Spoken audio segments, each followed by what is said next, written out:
Maraming tao ang mahilig manghusga sa kapwa. Ang iba ay namamatay sa maling akala at nagsisisi sa bandang huli kapag nalaman nila na sila mismo ang nagkamali at hindi ang mga taong pinagbibintangan nila. Magandang araw sa iyo, Sir Eric, at sa mga tagapakinig. Ako po si Nicolas at ang kwento kong ibabahagi sa inyo ay aking karanasan sa mag-inang dayo na nagturo sa akin ng kagandahang asal at mga aral sa buhay na hinding-hindi ko makakalimutan. Ang kwentong ito ay nangyari mga ilang dekada na rin ang nakalipas. Nasa 19 na taong gulang pa ako noon at may taglay na kayabangan sa katawan. Madalas kong hindi nagsiseryoso sa pag-aaral at panay pagbibisyo ng pag-iinom at barkada ang ginagawa ko. Kaya naman 1 taon akong pinatigil ng tatay ko sa pag-aaral sa kolehiyo at sumasama na lamang ako sa nanay ko sa pagtitinda sa palengke. Wala naman akong magawa dahil ang tatay ko ang nagpapaaral sa akin at ayoko siyang sawayin. Napakarami ko na ring atraso sa kanya at ayokong dagdagan pa yon para problemahin nila ng nanay ko. Kaya naman pumayag na akong sumama sa palengke sa araw-araw at magbenta ng isda. Hindi rin nagtagal at nasanay na ako sa ganoong uri ng trabaho.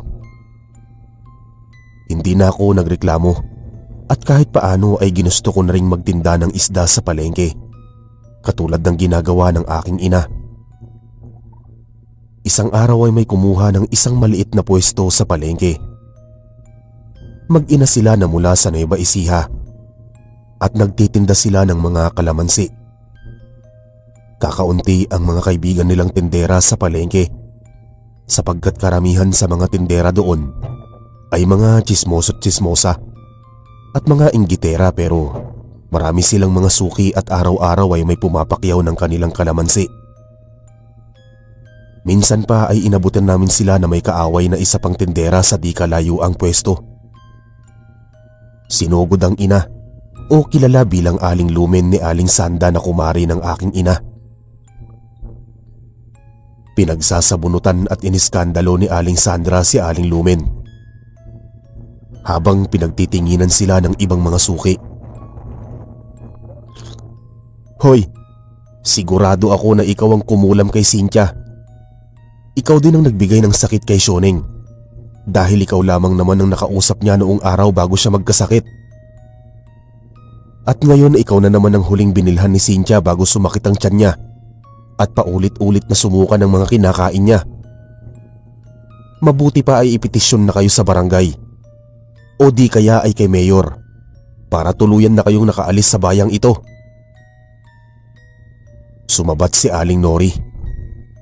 Aba Sandra, huminahon ka nga at huwag kang basta-basta magbibintang ng walang basihan.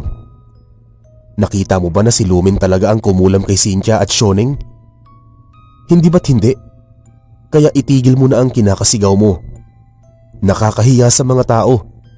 Dito ka pa nag-iiskandalo. Nauubos ang mga oras ng mga namimili. Bumalik ka na sa pwesto mo at magtrabaho ka ng maayos. Hindi ang nag-iistorbo ka sa buhay ng ibang tao.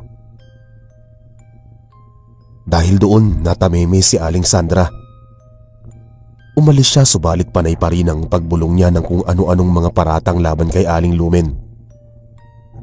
Hindi lamang yun ang unang beses na nangyari ang ganoong bagay. Sa araw-araw ay may kakumpetensya ang mag-ina sa pagtitinda ng kalamansi. Yun ang magkapatid na sina Mang Gordon at Aling Estela na walang ginawa kung hindi siraan si Aling Lumen, pati ang mga produkto nitong kalamansi sa ibang mga mamimili. Kahit naman masasama ang ugali nila ay hindi sila pinapatulan ng mag-ina. Bagkus ay hindi na lamang sila pinapansin ng mga ito at nagtatrabaho sila ng marangal, kung kaya't marami pa ring mamimili ang tumatangkilik sa kanilang produkto. Medyo malayo ang pwesto namin sa kanila pero minsan ko nang nasulyapan ng anak ni Aling Lumen na si Veronica. Simple at natural ang kanyang ganda. Mahinhin at malaporsilana ang kanyang kutis, pero may taglay siyang kasungitan, lalong-lalo na sa mga lalaking may balak sa kanyang mambola. Sa katunayan ay minsan ko na siyang nahuling may binasted na kargador sa palengke dahil masyadong bolero at malakas ang paniniwala sa sarili na makakamtan niya ang pag-ibig ng dalaga. Simula noon ay hinding-hindi na nakikipag-usap ang kargador kay Veronica. Hindi naman ako nasindak at hindi ako sumuko buhat sa mga nakita ko. Lalo pa akong nasabik na mas makilala pa si Veronica sapagkat naging interesado ako sa pagiging palaban niya. Isang araw ay napadaan ako sa pwesto nila at binigyan siya ng ilang piraso ng mga rosas. Tinanggap naman niya yon at formal na nakipagkilala sa akin. Subalit noong makakwentuhan ko siya, ay tila nagbago ang pakikitungo niya sa akin. Natanong ko siya kung mayroon na siyang nobyo at kung pwede ko siyang yayain makipag-date. Napag-alaman ko na wala pa siyang nobyo at hindi siya pumayag na makipag-date sa akin at lumabas sapagkat abala siya sa pagtulong sa kanyang ina. Medyo nanghihinayang ako at iniba ko na lamang ang paksang pinag-uusapan namin. Tinanong ko siya kung nakarating na siya at nakakain sa mga sosyal at mamahaling restaurant na nakainan ko, pati mga sinihan at puok pasyalan. Noong umiling-iling siya at bahagya akong nagulat sapagkat hindi pa siya nakakarating doon. Marahil ay hindi siya kayang dalhin o ipasyal ng kanyang ina sapagkat wala silang sapat na pera. Medyo nairita siya sa inaasal ko, pati sa mga pinagsasabi ko. Kaya kinausap niya ako habang magkasalubong ang kanyang mga kilay. Alam mo, mabuti pa bumalik ka na sa pwesto mo at tulungan mo ang nanay mo sa pagtitinda ng isda kaysa magkwento ka sa akin ng walang kwentang bagay. Wala akong panahon sa mga sosyal at mamahaling lugar na napupuntahan mo at mas gusto ko pang matugunan ng kumakalam kong tiyan sa araw-araw. At pwede ba? Tumigil ka na sa mga kahanginan mo. Magpakatotoo ka sa sarili mo at huwag kang umasa na makikipag-date ako sa'yo. Sumimangot pa siya sa akin kaya naman talagang nainis ako sa kagaspangan ng ugali niya. Bukod sa suplada ay may kamalditahan siya. Hindi na ako nagtataka kung bakit ayaw sa kanilang makisama ng mga tindera sa palengke. Sa dinami-dami ng babaeng kinausap ko ay siya ang bukod tanging masungit, suplada at masama ang ugali. Ayoko nang mag-aksaya sa kanya ng oras. Wala rin naman akong mapapala. Bumalik ako sa pwesto naming mag-ina at tinulungan ko na lamang si Nanay Emerita sa pagbibenta ng mga sariwang isda. Halos inabot na kami ng gabi bago kami nakapagligpit ng mga gamit sa aming pwesto sa palengke. Masaya ang nanay ko at naubos ang aming panindang isda. Malaki rin ang napagbentahan kaya siguradong sasapat yun sa mga gastusin sa kasunod na araw. Tinulungan ko siyang magbitbit ng bayong at pagkalabas namin sa palengke ay hindi ko nasumpungan ng mag-inang tindera ng kalamansi. Nagpatuloy kami sa paglalakad hanggang sa makalagpas kami sa parke at tabing dagat. Noong mapadaan kami sa isang madamong lugar kung saan madalang ang mga kabahayan, ay biglang may sumalida sa amin na isang babae na nakasuot ng blusang itim. Hinawakan niya sa kamay ang aking ina at nakita ko na napupuno ng balahibo ang kamay at may matutulis siyang mga kuko. Pag-angat ko ng tingin ay napagmasdan ko si Aling Lumen na nanlilisik ang mga mata at naglalaway ng malalapot na laway. Pilit niyang hinihila ang nanay ko kaya nakipaglaban din ako ng hilaan upang maagaw ang aking ina. Subalit mas malakas si Aling Lumen kaya nagsisigaw ako at humingi ng tulong ngunit walang sino man ang matatagpuan sa lugar na yon. Kaya umisip ako ng ibang paraan upang mailigtas ang aking ina. Kinuha ko sa bayong ang matalas na kutsilyo at sinugatan ko sa kanang braso si Aling Lumen. Umangil siya at nabitawan ng aking ina. Pagkatapos noon ay nakarinig kami sa di kalayuan ng ugong ng sasakyan ng pulis. Naalarma si Aling Lumen at mabilis siyang kumaripas ng takbo palayo sa aming mag-ina. Gusto ko sana siyang habulin pero pinigilan ako ng nanay ko at nasabi niya na baka mapahamak ako kung susundan ko ito. Sumunod ako at niyakap ko ng mahigpit ang aking ina. Nagpapasalamat ako na nailigtas ko ang buhay niya laban sa aswang. Inayos namin ang aming mga sarili at lumiko kami ng daan upang mas mapadali ang aming pag-uwi. Pagka-uwi namin ay ikinwento namin kay Tatay Glenn lahat ng nangyari. Nagimbal siya at binigyan niya kami ng sagradong tubig. Pati rosaryo kung sakaling atakihin man kami ni Aling Lumen. Galit na galit ako sa sinapit ng aking ina, kaya sinisigurado ko na sa susunod naming pagkikita ni Aling Lumen ay kakasuhan na namin sila sa barangay. Kinabukasan maaga kaming nagtinda ng isda sa palengke at noong bandang hapon kung saan wala nang masyadong bumibili ay saka sumugod ang aking ina sa pwesto ni Aling Lumen at pinagsalitaan ng masasakit na salita. Dinipensahan ko naman ang aking ina at pinagpilitan na isang aswang si Aling Lumen. Nagalit si Veronica at nakialam na siya sa pakikipag-away namin sa kanyang ina. Binalingan niya ako ng tingin at ibinuhos sa lahat ng kanyang galit. Dumapo ang mga palad ni Veronica sa aking pisngi na lubos kong ikinagulat. Akala ko ay naiiba ka sa mga lalaking nakilala ko. Pero katulad ka rin pala nila. Hindi ba't sa'yo na nanggaling na nahiwa mo sa braso ang aswang na humila sa nanay mo? May nakikita ka bang sugat sa braso ng aking ina? Hindi ba't wala? Masyado kang nagpapaniwala sa mga sinasabi ng ibang tao. Hindi mo alamin kung totoo lahat o namamalikmata ka lang. Napakadali ninyong manghusga sa mga katulad namin. Samantalang hindi ninyo kami kilala. Gamitin mo nga yung utak mo. Kung talagang aswang ang nanay ko, bakit siya nakakapagtinda ng kalamansi? Alam naman nating lahat na pangontra sa aswang ang kalamansi, pati ang sagradong tubig na ibinuhos ng nanay mo sa nanay ko. Kaya pwede ba mag-isip-isip ka? Hindi yung dakdak ka ng dakdak nang wala kang basihan. Naririnig ko pa na nagagalit ang nanay ko kay Veronica at balak pa niya itong saktan, subalit inawat ko siya. Naisip ko na may punto si Veronica, subalit naguguluhan ako dahil kitang-kita ng dalawang mata ko na si Aling Lumen ang nakita kong umatake sa aking ina. Habang naguguluhan ako ay narinig ko na magsasampa ng demanda sa barangay ang nanay ko. Kaya lalo ko siyang sinaway at bumalik na kami sa aming pwesto. Nagtataka pa ang nanay ko kung bakit biglang nagbago ang isip ko at parang lumalabas pa ay kinakampihan ko ang mag-ina.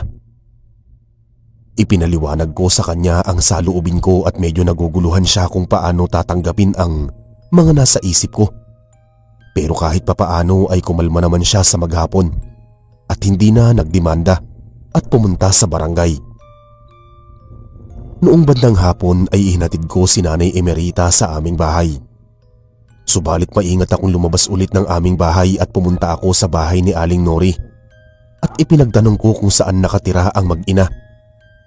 Pero bago pa niya ibigay sa akin ang hinihingi kong impormasyon, ay tinanong niya ako kung bakit kung kailan gabi na ay saka pa lang ako makakaisip na pumunta sa bahay ng mga ito. Nahiyaman ako pero sinabi ko sa kanya na gusto kong humingi ng tawad. Hindi ko sinasadyang makapagsalita ng masasakit sa mag-ina at yun ang nagpatahimik kay Aling Nori bago niya ibinigay ang hinihingi kong lokasyon ng bahay ng mag-ina. Malapit lamang pala yun sa gawing palengke, kaya madaling puntahan. Pagdating ko sa kanilang bahay ay kumatok ako sa pinto at mismong si Veronica ang nagbukas. Subalit noong malaman niya na ako ang dumating ay padabog niyang isinarado ang pinto. Mahabang paliwanagan at talagang ibinaba ko ang pride ko para lamang mapatawad niya at payagan akong makapasok sa loob ng bahay. Hindi nagtagal ay pinapasok na nga niya ako at nakita ko na maliit lamang pala ang espasyo ng kanilang bahay. Pero nagulat ako noong makitang may mga kwintas na yari sa bawang, mga buntot pagi at walis tingting na nakasabit sa mga dingding. Lumabas si Aling Lumen at ipinakilala niya sa akin ang kanyang sarili. Dati siyang mamumuksa ng aswang sa Nueva Ecija. Tumigil lamang siya sa ganoong gawain noong makipagsapalaran silang mag-ina at mangibang bayan. Nakahiligan nilang magtinda ng kalamansi sapagkat yun ay hindi nalulumang gamit. Hindi lamang sa pagluluto, kung hindi maging sa paglilinis ng katawan at mga kasangkapan. Isa rin yun sa mainam na pangontra sa tagabulag ng aswang at kaya nitong sunugin ang loob at labas ng katawan ng aswang sa pamamagitan ng pagpiga sa katas nito. Nalalaman ni Aling Lumen na may matagal nang gumagaya sa kanyang imahe para siraan siya at kamuhian ng mga tindera sa palengke at mapaalis sa bayan. Hindi niya malaman kung anong dahilan ng naturang nilalang, pero nakakatiyak siyang hindi ito tao dahil nagtataglay ito ng itim na mahika at posibleng ito ang may kagagawan ng pagkakasakit ni na Aling Cynthia at Aling Sioneng. Ang nilalang din yun ang nagpanggap bilang siya upang paniwalain si Nanay Emerita na aswang si Aling Lumen. Humingi ako ng tawad sa aking pagbibintang sa kanya at pinayuhan niya ako na maging mapanuri sa paligid. Huwag basta magbitaw ng masasakit na salita sa isang tao na alam niyang makakasakit ng damdamin at walang patunay. Mula doon ay tinamaan ako sa mga sinabi niya. At maya-maya ay naisipan ko na magpaalam sa kanilang mag-ina. Pero bago ako makaalis ay pinabaonan ako ni Veronica ng 3 piraso ng kalamansi bilang proteksyon ko kung sakali man na atakihin ako ng aswang. Nagpasalamat ako at umalis na sa kanilang bahay. Habang nakatanaw sila sa akin, lumagpas ako sa kanilang bahay at dumaan ako sa palengke. Kakaunting liwanag lamang ang makikita sa bahaging yon, pero nakikita ko pa rin naman ang daan. Dire-diretso akong naglakad hanggang sa may narinig akong humahangos. Iginala ko ang aking paningin pero walang tao sa paligid. Ipinagpatuloy ko ang aking paglalakad nang makarinig ako ng kumakaluskos sa aking bandang likuran. Kinabahan na ako ng mga sandaling yon, pero pilit pa rin akong lumingon at parang malalaglag ang puso ko sa kaba nang makita ko ang imahe ni Aling Lumen na nakasuot ng itim na blusa. May dugo ang kanyang bibig at masama ang tingin niya sa akin. Kumaripas ako ng takbo subalit sinundan niya ako habang umaangil. Sigurado ako na siya ang hubad na Aling Lumen at isa siyang aswang. May naapakan akong mamasa-masa at yun ang naging dahilan para madulas ako. Gumapang ako at pilit na bumangon subalit nahawakan niya ako sa tigkabilang balikat at ibinangon niya ako. Kinapa ko sa bulsa ko ang isang piraso ng kalamansi at gustong pagharap ko ay ipinatak ko ang katas at tumalsik yun sa kanyang pisngi na bahagyang umusok. Dali-dali akong tumakbo subalit naabutan niya ako. Galit na galit siya sa akin at ibinuka niya ang kanyang bibig at balak niya akong sakmalin sa liig nang biglang umalingaw-ngaw ang tinig ni Aling Lumen sa di kalayuan. Inampas niya ng buntot pagi ang aswang at nabitawan ako nito. Dali-dali akong tumakbo sa direksyon nila at lumapit ako kay Veronica. Makailang ulit na hinagupit ni Aling Lumen ng aswang gamit ang buntot pagi bago siya nagsalita. Sino kang impostor ka? Bakit kailangan mong magpanggap bilang ako at sirain ako sa ibang tao? Sumagot ka kung ayaw mong pagpira-pirasuhin ko ang katawan mo. Bulyaw ni Aling Lumen. Humarap ang aswang at nagulantang ako noong magpalit anyo siya bilang si Aling Estela. At kasabay nun ay biglang lumitaw sa aming likuran si Aling Nori at Aling Sandra na gulat sa kanilang mga nakita. Hindi rin ako makapaniwala na si Aling Estela ang aswang.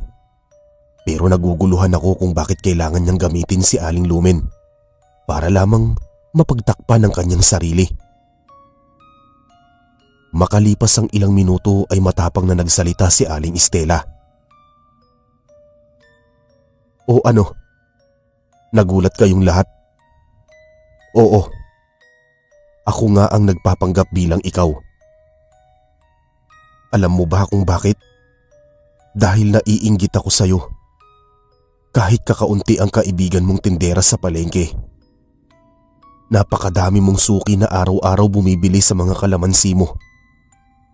Sino ka ba? Isang hamak na dayuhan ka lamang na napadpad sa aming bayan. Pagkatapos ng isang iglap, ikaw na ang aangat ang negosyo at kaming mga lumang tindera ay malulugi at malulugmok sa kahirapan? Isang malaking kalokohan. Kaya hindi mo ko masisisi kung bakit sinisira ko ang pangalan mo. Mang-aagaw." Tumugon si Aling Lumen. "Hindi ako mang-aagaw.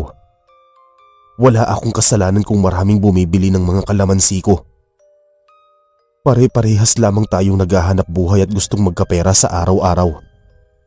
Kaya kung gusto mong umangat at lumago ang negosyo mo, paghirapan mo. Hindi yung naninira ka ng ibang tao. Hindi ka patas at marumi kang magtrabaho. Kaya kung maaari umalis ka na sa bayang ito. Kung gusto mo na malaman ng iba pang mamamayan sa lugar na ito na isa kang aswang, magpasalamat ka at pwede kitang buhayin, kung hindi ay ililibing kita mismo sa pwesto mo dito sa palengke." Hindi ako makapagsalita o makapagbigay ng komento sa sobrang takot sa mga sinabi ni Aling Lumen. Hindi ako makapaniwala na may katapangan pala siya kapag inaapakan ng kanyang pagkatao. Marahil ay ganoon naman talaga at karamihan naman sa mga tao kapag alam nilang nadedihado sila ay pilit silang lumalaban para ipagtanggol ang sarili. Maya-maya ay napaluha si Aling Estela. Mukhang tinamaan siya buhat sa kanyang mga narinig at sa palagay ko pa ay nagsisisi siya sa kanyang mga nagawang kasalanan. Pero wala siyang sinabi kay Aling Lumen. Bagkus ay mabilis siyang kumaripas ng takbo at naglaho na lamang na parang bula. Matapos masaksihan ni Aling Sandra ang tunay na katauhan ni Aling Estela, ay lumapit siya kay Aling Lumen at nagwikang, "Lumen, pasensya na kayo ng anak mo sa pagbibintang ko sa inyo. Hindi ko naman alam na si Estela pala ang may kagagawan ng kasamaan dito sa palengke. Hayaan mo sa susunod at hindi na mauulit ang mga ginawa ko sa inyo. Pwede ba tayong maging magkaibigan at makabawi ako sa mga atraso ko sa'yo?" Napangiti si Aling Lumen at hinarap niya si Aling Sandra bago nagsalita. "Sandra, wala namang kaso sa akin kung gusto mong makipagkaibigan. Ang sa akin lamang ay iwasan mo ang pagiging iskandalosa, mapagmataas at mapanghamak sa kapwa. Huwag ka rin sugod ng walang ebidensya. Iwasan mo na ang ganyang pag-uugali kung ayaw mong mapahamak sa huli. O siya, sige, pinapatawad na kita. Pero subukan mong bawasan ang kasamaan ng ugali mo at tumulong ka sa mga kapwa tindera kaysa sa magchismis at maghapong pakialaman ng buhay ng ibang tao. Maliwanag ba?" Tumalima si Aling Sandra at yumakap siya kay Aling Lumen bilang pakikipagbati at simula ng kanilang pagkakaibigan. Masaya naman ako at nawala na ang gusot sa pagitan nila. Magiging maayos na marahil ang pakikitungo ng mga tindera kay Aling Lumen. Ngayong nabulgar na ang lahat at napatunayan namin na hindi siya ang aswang at salot na nagbibigay ng sakit sa mga tindera sa palengke, kung hindi si Aling Estela. Hindi na rin kami nagtagal sa may palengke dahil medyo lumalalim na ang gabi. At bago kami magkahiwa-hiwalay, ay humingi na rin kami ni Veronica ng tawad sa isa't isa sa pag-aaway namin na para bang mga aso't pusa. Napayapa ang isip ko at kahit paano ay nagbago ang pananaw ko sa buhay mula sa mga salitang naging aral sa akin buhat kay Aling Lumen. Hindi ko inakala na kung sino pa yung taong nagawan ko ng masama ay siya pa ang tutulong sa akin sa oras ng kapahamakan. Kinabukasan pumasok si Nanay Emerita sa trabaho at pinaliwanag ko lahat ang nangyari. Nagtungo kami sa pwesto ng mag-ina at humingi ng tawad ang aking ina kay Aling Lumen. Mabilis naman silang nagkapatawaran dahil naging biktima din ng panlilinlang ni Aling Estela ang aking ina. Napansin namin na sarado na ang pwesto ni Mang Gordon at Aling Estela. Naging usap-usapan sa palengke na umalis na sila at kumalat din ang balita na aswang si Aling Estela. May kargador palang nakakita sa amin sa nagdaang gabi at nasaksihan niya kung paano nagbago anyo ang aswang bilang si Aling Estela. Kaya naman may pakpak ang balita at wala na kaming naitago sa mga tindera maging sa mga mamimili. Ngunit hindi pa pala doon nagtatapos ang lahat. Dumating ang araw na naging magkaibigan kami ni Veronica at paminsan-minsan ay lumalabas kami. Kumakain kami sa labas at namamasyal sa parke.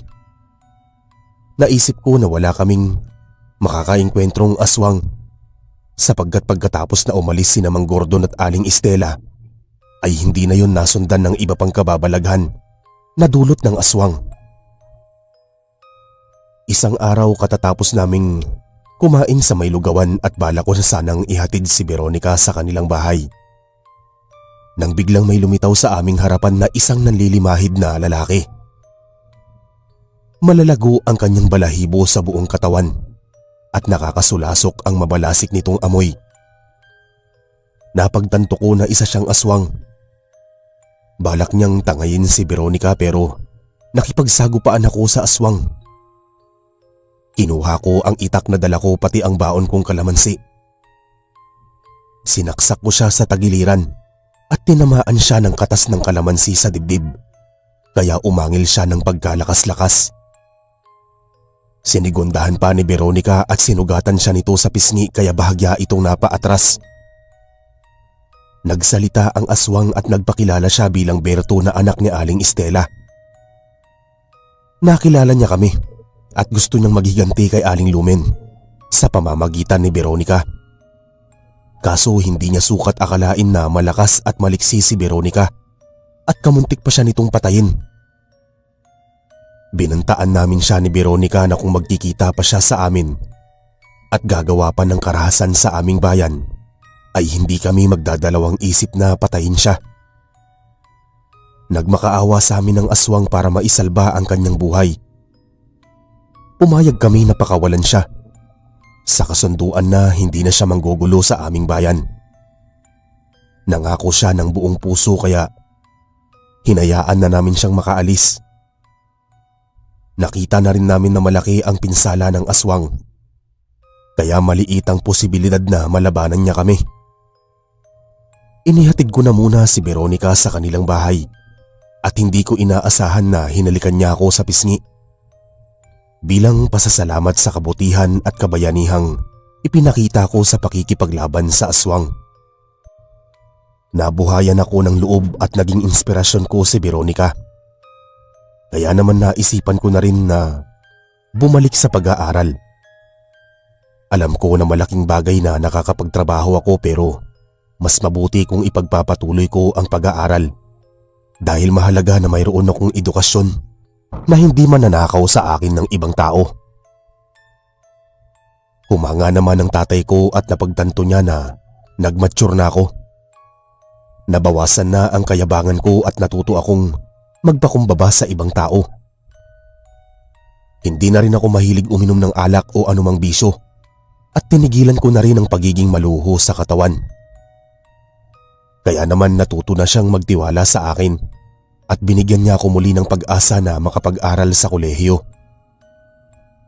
Bagay na pinasalamatan ko at talagang pinagbuti ko ang aking pag-aaral. Pansamantala akong umalis at ng ibang bayan para makapag-aral. Nagpaalam ako kay Veronica at nangako siya sa akin na hihintayin niya ako sa susunod kong bakasyon. At ganoon nga ang nangyari.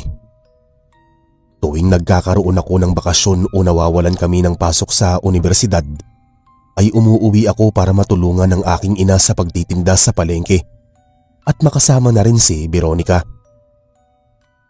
Naglakas loob akong magpaalam kay Aling Lumen na manligaw kay Veronica at mabilis naman niya akong pinayagan dahil alam niyang mabait ako at mapagkakatiwalaan.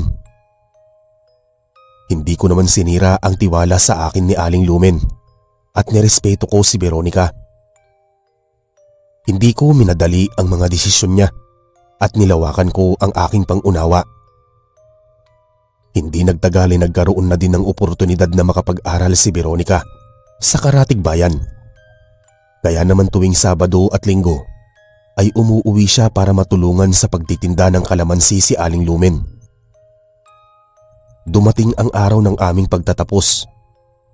Nakahanap ng maayos na trabaho si Veronica at noong lumaki ang negosyo nila ng kalamansi ay kumuha na siya ng mga tauhan na inuupahan nila ni Aling Lumen na magtinda. Mayroon na din akong permanenteng trabaho at naging magkasintahan kami ni Veronica. Hindi nagtagal ay niyaya ko na siyang magpakasal at wala namang naging hadlang sa aming dalawa. Dito po nagtatapos ang aking kwento.